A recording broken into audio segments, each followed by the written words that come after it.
인터뷰 결과 나온 뒤에 계속 당회에서 당원 모집 이어가실 계획인지. 저는 어느 시점에는 항상 당원 모집의 정당의 모든 문제 해소 가능성과 답이 있다고 생각합니다. 우리가 흔히 얘기하는 당심과 민심의 괴리라든지 아니면 결국에는 민심이 바라는 대로 당이 흘러가지 않는 것, 이것은 당원 가입을 해소할 수 있다고 생각하기 때문에 그것은 제가 당에 있으면서 지금까지도 그래왔고 앞으로도 계속 꾸준히 추진해 나가도록 하겠습니다. 대표님, 법원에서 만약에 기각하면은 앞으로의 대응은 어떤 식으로 하실 예정이세요? 기각을 한다고 하더라도 당연히 본안에서 다퉈야 될 사안이다. 저는 이렇게 보고 있고, 저는 뭐 어떤 상황이 발생하는 것이 예단해서 미리 제가 계획을 짜놓고 움직이지 않습니다. 예를 들어 인용을 한다면 인용하는 것에 따른 이유가 있을 것이고, 기각한다면 기각하는 것에 따른 이유가 있을 것이기 때문에 그에 맞춰서 국민들도 그리고 저도 판단할 수 있을 것이라고 생각합니다. 아까 대통령 기자회견 관련 질문에서 대통령의 워딩으로 그대로 이제 말씀을 하셨는데 대통령 기자회견에 대해서 혹시 또 하실 말씀 없으실까요? 자, 아까 밝힌 대로 저는 당원 민주주의에 대해서 굉장히 깊은 고민을 하고 있기 때문에 제가 대통령께서 하신 말씀들을 좀 더 챙겨보지 못하는 그런 좀 다소 불경스러운 상황임을 양해해 주셨으면 하는 생각입니다. 권성동 원내대표 재신임에 지금 이철규 의원이 예결위 간사 내정됐는데 당내 상황 좀 어떻게 보고 계신지. 어떤 여론조사나 어떤 상황을 보더라도 대통령께서 인사 문제 때문에 집권 초기에 어려움을 겪고 계신 것은 명확해 보입니다. 그리고 그 인사 문제와 관련해가지고 저는 소위 윤핵관이라고 하는 분들이 다소간의 책임이 있다고 생각합니다.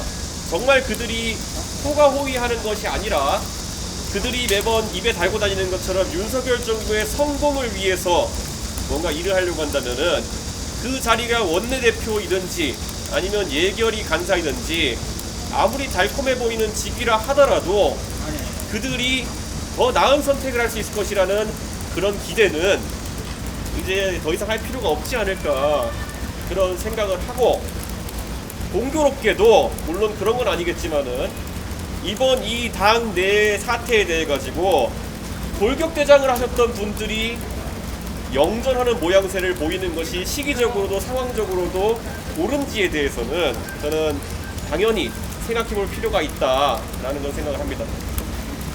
대표님, 최근에 주호영 위원장과 만찬했다고 하는데 어떤 이야기가 오갔는지도 궁금합니다.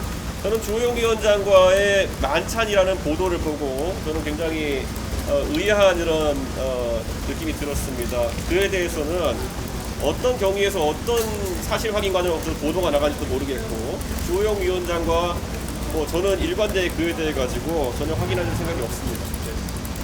다시 만날 가능성 열려 있나요? 저는 주호영 위원장을 만나는 것 자체가 의미가 없다고 여러 번 밝혔고, 주호영 위원장이 만났을 때 오히려 곤란한 상황에 빠지게 될 것이라는 이야기를 해왔습니다. 그 입장이 변함이 없습니다. 네.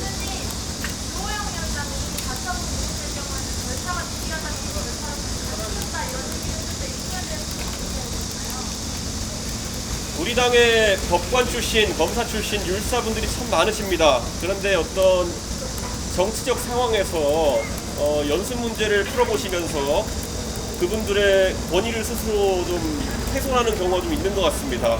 일례로 과거에 뭐 제가 참 전임이었던 분 말씀하기 그렇지만은 공안검사 하셨던 분이 부정선거 담론을 2년 동안 쫓아다닌 모습도 있었고, 그렇기 때문에 저는 꼭 법률가로서의 이력이 정치에 뛰어든 뒤에 그분의 판단이 어떤 법률적인 측면에서만 나오는 것은 아니다라는 이런 경험칙을 국민들께서 갖고 계실 것이라 생각하고, 만약에 주호영 의원께서 말씀하신 그런 방향으로 법원의 판단에 대처한다면은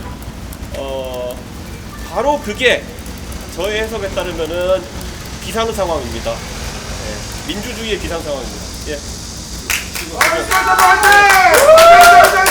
혹시 또 질문 없으시면 가겠습니다. 대표님,